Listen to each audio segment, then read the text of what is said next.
Jaring robot di pesantren.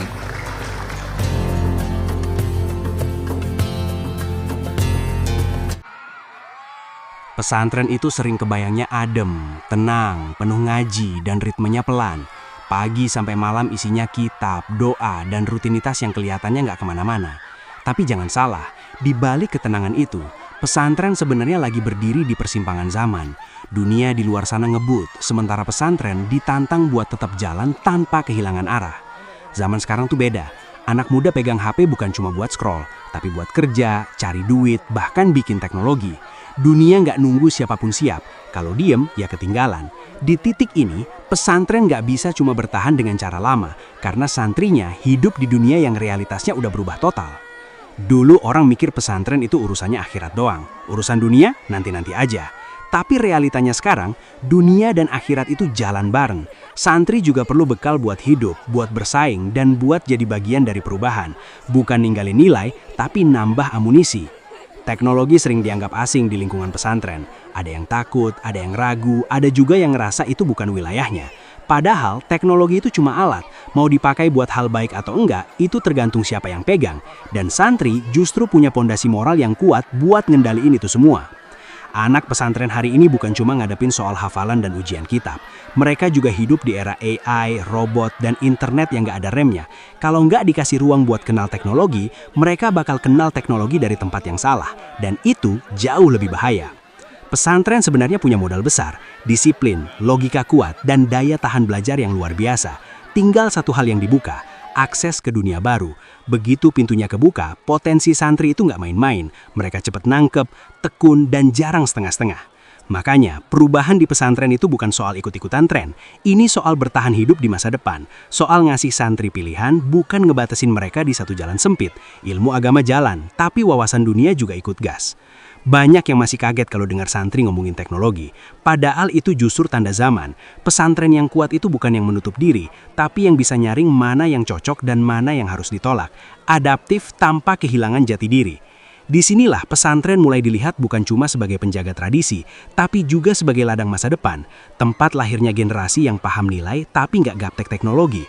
Generasi yang bisa berdiri tegak di dunia modern tanpa kehilangan akarnya. Dan dari suasana kayak gini, cerita besar itu mulai bergerak.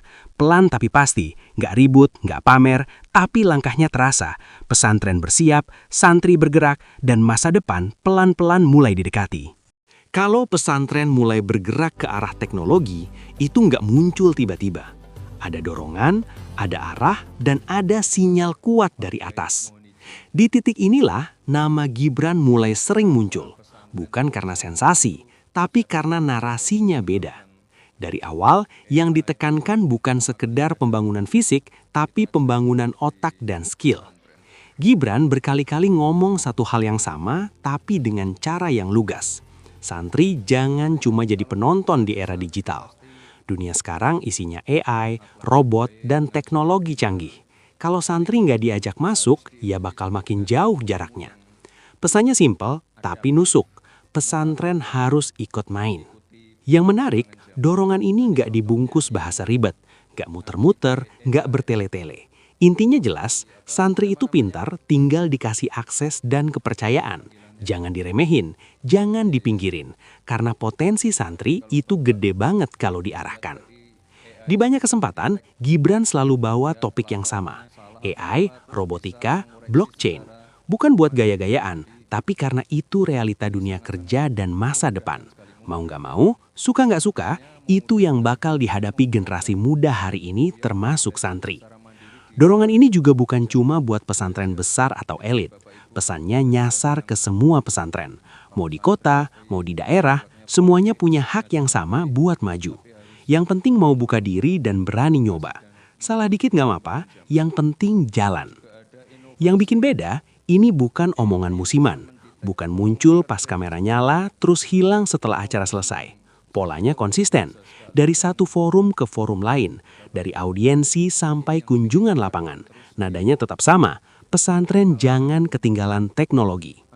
Buat sebagian orang, ini terdengar nekat. Tapi buat pesantren yang jeli, ini justru peluang. Karena jarang ada pemimpin yang secara terang-terangan bilang santri harus pegang teknologi. Biasanya pesantren disuruh bertahan di zona aman. kali ini justru diajak naik level. Dorongan ini pelan-pelan bikin pesantren mikir ulang. Bukan ninggalin tradisi, tapi nambah jalur baru. Ngaji tetap jalan, tapi otak juga diajak mikir ke depan. Kitab tetap dibuka, tapi laptop juga mulai dinyalakan. Di sini mulai kelihatan, perubahan itu bukan hasil tekanan, tapi hasil kepercayaan. Pesantren diberi ruang buat berkembang sesuai karakternya. Nggak diseragamkan, nggak dipaksa jadi kampus teknologi, tapi diajak relevan dengan zamannya. Dan dari dorongan yang konsisten inilah, beberapa pesantren mulai berani melangkah lebih jauh. Ada yang masih raba-raba, ada yang langsung tancap gas. Salah satunya nanti bakal kelihatan jelas di Cipasung, yang nangkep sinyal ini bukan cuma sebagai wacana, tapi sebagai panggilan buat bergerak. Di antara banyak pesantren yang dengar dorongan itu, Cipasung termasuk yang langsung pasang telinga. Bukan sekedar dengar lalu angguk-angguk, tapi benar-benar mikir. Oke, ini sinyal serius. Pesantrennya tua, namanya besar, sejarahnya panjang. Tapi justru di situ tantangannya. Mau tetap nyaman di reputasi lama, atau berani nyiapin masa depan. Di Cipasung, perubahan nggak datang dengan gaduh. Nggak ada pengumuman besar-besaran, nggak ada slogan lebay. Yang ada justru obrolan-obrolan kecil, diskusi pelan, dan keputusan yang matang. Para pengelola sadar, santri hari ini hidup di dua dunia sekaligus, dunia nilai dan dunia realitas. Ngaji tetap jadi napas utama, kitab kuning masih dibuka setiap hari. Tapi di sela-sela itu mulai muncul ruang baru, ruang buat mikir logika, ruang buat ngoprek, ruang buat penasaran. Bukan buat ganti identitas, tapi buat nambah kemampuan. Di sini, tradisi dan inovasi mulai duduk satu meja. Santri-santrinya juga bukan tipe yang kaget berlebihan. Mereka justru cepat nyambung. Disuruh belajar hal baru, mereka terbiasa. Disuruh sabar, mereka lebih terbiasa lagi. Jadi ketika dikenalin sama teknologi, alurnya nggak ribet. Pelan tapi masuk. Pelajaran demi pelajaran mulai dicerna. Yang menarik, teknologi di Cipasung nggak diposisikan sebagai sesuatu yang mewah, nggak dibuat eksklusif, nggak cuma buat segelintir santri pintar. Justru didekatkan sebagai alat belajar, sama kayak kitab, papan tulis, atau pulpen. Bedanya, ini alat buat masa depan. Pelan-pelan, suasana pesantren jadi punya warna baru. Malam hari nggak cuma terdengar suara ngaji, tapi juga diskusi. Pagi nggak cuma diisi rutinitas, tapi juga ide. Santri mulai terbiasa mikir sistem, mikir solusi, dan mikir dampak. Cipasung paham betul, teknologi tanpa nilai itu bahaya. Makanya pondasinya nggak pernah dilepas. Adab tetap nomor satu, etika tetap dijaga. Justru karena itu, teknologi di sini punya arah, bukan asal canggih, tapi punya tujuan. Di titik ini, Cipasung nggak lagi sekedar mengikuti arus. Mereka mulai bikin jalur sendiri. Jalur yang mungkin belum sempurna, tapi jelas arahnya. Pesantren yang tetap berakar, tapi berani menjulurkan dahan ke masa depan. Banyak yang belum tahu apa yang lagi tumbuh di dalamnya. Dari luar kelihatan biasa saja, tapi di dalam ada proses panjang yang lagi jalan. Ada santri yang lagi belajar lebih dari sekedar pelajaran harian. Dan dari keputusan-keputusan kecil yang konsisten itulah, sesuatu mulai terbentuk. Belum ramai dibicarakan, belum jadi sorotan. Tapi fondasinya sudah terpasang, siap mengantarkan Cipasung ke cerita yang lebih jauh. Dari ruang-ruang yang tadinya sunyi, mulai lahir aktivitas yang beda. Santri nggak cuma duduk baca, tapi juga sibuk ngerakit, nyoba, bongkar, lalu pasang lagi. Tangannya pegang obeng, matanya fokus, kepalanya muter. Semua dijalanin dengan rasa penasaran yang nggak dibuat-buat. Awalnya memang kagok, namanya juga hal baru. Ada yang salah sambung kabel, ada yang programnya error, ada yang robotnya jalan miring kemana-mana. Tapi di situ justru serunya, nggak ada yang gerah. Mental santri yang terbiasa sabar kepake banget di sini. Belajar teknologi di Cipasung nggak pakai gaya sok jago, nggak ada yang ngerasa paling pintar. Semua belajar bareng. Yang paham bantu yang belum, yang bingung tanya tanpa malu. Budaya pesantren bikin suasananya cair, jauh dari gengsi. Yang bikin merinding, teknologi ini nggak berdiri sendiri. Logika yang dipakai nyambung sama pelajaran yang udah lama mereka pelajari. Ketelitian, ketekunan, dan disiplin yang selama ini diasah lewat ngaji, sekarang kepake buat ngerjain hal-hal teknis. Robot-robot itu bukan sekedar pajangan. Ada fungsi, ada tujuan, ada proses mikir di baliknya. Dari rangka sederhana sampai sistem yang lebih kompleks, semuanya dikerjain bertahap. Nggak instan, tapi kelihatan berkembang. Santri mulai ngerti, teknologi itu bukan barang asing. Ini cuma bahasa baru. Dan ternyata mereka bisa ngomong pakai bahasa itu. Bahkan cepat, lebih cepat dari yang banyak orang kira. Tinggal dikasih ruang, hasilnya jalan sendiri.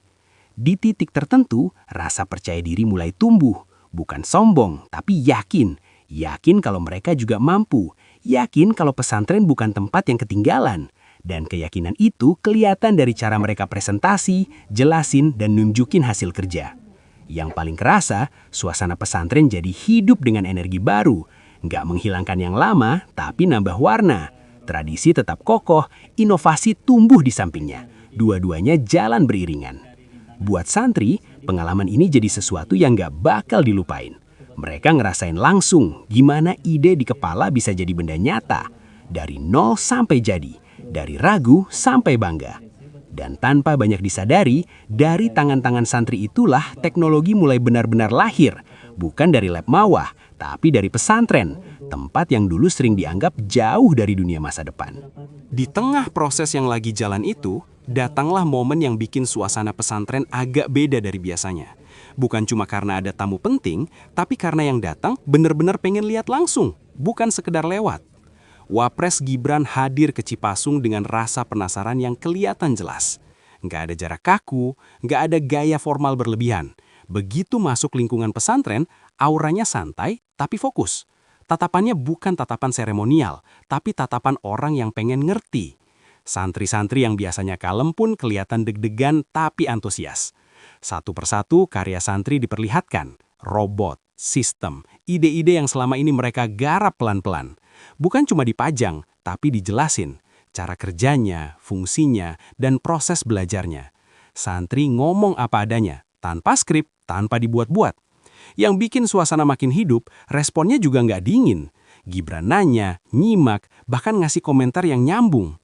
Nggak menggurui, tapi memancing santri buat mikir lebih jauh. Di situ kelihatan, ini bukan kunjungan basa-basi. Ada momen-momen kecil yang ngena. Senyum bangga dari para pengajar, tatapan santri yang campur aduk antara gugup dan percaya diri. Pesantren yang biasanya sunyi, hari itu dipenuhi energi yang beda. Bukan ribut, tapi berdenyut. Buat santri, ini pengalaman langka. Karya yang biasanya cuma dilihat lingkungan sendiri, sekarang diperhatikan langsung oleh orang nomor 2 di negeri ini. Dan yang lebih penting, diapresiasi. Bukan karena siapa mereka, tapi karena apa yang mereka buat. Buat pesantren, kehadiran ini jadi penguat langkah. Apa yang selama ini dirintis ternyata nyambung dengan arah yang lebih besar. Bukan jalan sendiri, tapi sejalan dengan dorongan yang selama ini digaungkan. Nggak ada janji berlebihan, nggak ada kata-kata bombastis, yang ada justru pesan sederhana tapi kena. Lanjutkan, kembangkan, jangan ragu. Kalimat pendek, tapi efeknya panjang. Setelah rombongan bergerak pergi, suasana pesantren nggak langsung balik normal. Masih ada sisa rasa hangat. Obrolan santri masih muter di karya mereka, di respon yang mereka terima, dan di mimpi yang tiba-tiba terasa lebih dekat. Dan sejak hari itu, apa yang mereka kerjakan gak lagi terasa seperti eksperimen kecil. Ada rasa tanggung jawab baru, ada dorongan dalam diri untuk bikin sesuatu yang lebih matang, lebih berguna, dan lebih berdampak. Setelah kunjungan itu lewat, yang tertinggal bukan cuma foto dan cerita. Ada getaran halus yang masih kerasa di lingkungan pesantren. Santri balik ke rutinitas, tapi rasanya beda. Ada api kecil yang nyala di kepala mereka, bikin langkah jadi lebih mantap. Cipasung sekarang bukan cuma dikenal karena sejarah dan ilmunya, tapi juga karena keberaniannya ngambil jalur baru. Jalur yang nggak semua pesantren berani masuk. Bukan karena takut salah, tapi karena perubahan memang butuh niat dan tenaga ekstra. Santri-santri mulai sadar, apa yang mereka pelajari ini punya makna lebih luas. Bukan cuma buat diri sendiri, tapi juga buat pesantren, bahkan buat lingkungan sekitar. Teknologi yang mereka pegang bukan buat gaya-gayaan, tapi buat solusi. Para pengajar pun ikut beradaptasi. Nggak semua harus paham teknis, tapi semua sepakat soal arah. Pesantren nggak boleh berdiri di pinggir perubahan. Mereka jadi penjaga arah, biar laju teknologi tetap sejalan dengan nilai. Obrolan-obrolan kecil makin sering terdengar, soal ide baru, pengembangan lanjutan, sampai mimpi-mimpi yang dulu cuma dipendam. Suasana belajar jadi lebih hidup, lebih cair, dan lebih berwarna. Cipasung tanpa sadar ngirim pesan keluar sana. Pesan yang pelan tapi tegas, bahwa pesantren bukan tempat yang alergi teknologi. Justru sebaliknya, pesantren bisa jadi rumah yang aman buat teknologi tumbuh dengan etika. Banyak yang mulai melirik, bukan buat meniru mentah-mentah, tapi buat belajar. Cara Cipasung melangkah jadi inspirasi, bahwa perubahan nggak harus ribut dan nggak harus kehilangan jati diri. Santri yang dulu mungkin minder, sekarang berdiri lebih tegak. Mereka tahu apa yang mereka pelajari punya nilai, dan nilai itu lahir dari perpaduan antara ilmu, adab, dan keberanian mencoba. Pesantren ini jadi bukti hidup bahwa masa depan nggak selalu dibangun di gedung kaca. Kadang ia dirakit di ruang sederhana, dengan niat tulus dan kerja pelan tapi konsisten. Dan dari Cipasung, gelombang itu terus bergerak. Nggak kelihatan besar di awal, tapi arahnya jelas, menuju pesantren yang siap menyapa masa depan tanpa harus melepas akarnya. Dari Cipasung, ceritanya pelan-pelan nyebar. Bukan lewat konversi gede atau pengumuman resmi, tapi dari mulut ke mulut. Dari obrolan antar pesantren, dari video singkat, dari rasa penasaran orang-orang yang tadinya nggak nyangka pesantren bisa sejauh ini. Santri-santri di Cipasung jalan seperti biasa, tapi isi kepalanya udah beda. Mereka nggak cuma mikirin hari ini, tapi juga besok dan lusa. Ngaji tetap jalan, ibadah tetap nomor satu. Tapi di sela-sela itu ada mimpi yang mulai disusun rapi. Yang menarik, perubahan ini nggak bikin mereka sok modern, tetap sederhana, tetap rendah hati. Justru karena itu ceritanya kuat, nggak kelihatan pamer, tapi hasilnya kerasa. Nggak teriak paling maju, tapi langkahnya konsisten. Pesantren lain mulai kepikiran, kalau Cipasung bisa, kenapa kita enggak? Bukan buat jadi sama, tapi buat berani mulai. Setiap pesantren punya caranya sendiri, punya ritmenya sendiri, dan itu nggak masalah. Dorongan yang dulu datang dari atas, sekarang hidup di bawah, jadi gerakan yang tumbuh alami. Nggak ada paksaan, nggak ada target aneh-aneh. Yang ada cuma kesadaran bahwa santri juga punya masa depan di dunia yang serba digital ini. Buat masyarakat sekitar, pesantren juga jadi kelihatan beda. Bukan cuma tempat mondok, tapi tempat tumbuhnya ide. Tempat lahirnya solusi, tempat anak-anak muda belajar mikir jauh tanpa lupa pulang. Yang pelan-pelan terbentuk itu bukan sekedar kemampuan teknis, tapi kepercayaan diri kolektif. Bahwa pesantren itu relevan, bahwa santri itu mampu, dan bahwa nilai-nilai lama masih bisa hidup berdampingan dengan tantangan baru. Di balik semua itu, nggak ada drama besar, nggak ada klaim berlebihan. Yang ada cuma kerja, belajar, salah, lalu nyoba lagi. Proses yang kelihatannya biasa, tapi dampaknya luar biasa. Cipasung mungkin cuma satu titik di peta, tapi dari titik kecil itu, arah mulai kelihatan. Arah ke pesantren yang nggak cuma menjaga warisan, tapi juga ikut nulis masa depan. Dan selama langkah-langkah kecil itu terus dijalanin, cerita ini bakal terus bergerak. Tenang, konsisten, dan makin lama makin terasa gaungnya.